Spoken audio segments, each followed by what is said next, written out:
Кыргызском государственном университете строительства, транспорта и архитектуры имени Исанова выбирают нового ректора. Претендентов на эту должность было 7. По результатам голосования определилась 5 претендентов на пост руководителя вуза. Явка избирателей на выборы составила почти 86%, а точнее 366 человек из 419. По итогам голосования, получив 219 голосов избирателей или 60%, лидирует Акымбек Абдыкалыков. Оргкомитет отправит его документы в МОИН для утверждения.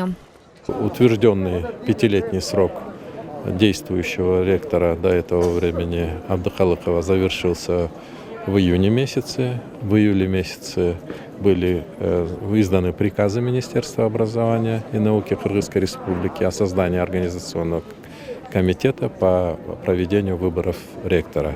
Его фамилия будет представлена для рассмотрения и утверждения Министерством образования в этот же день проведения голосования.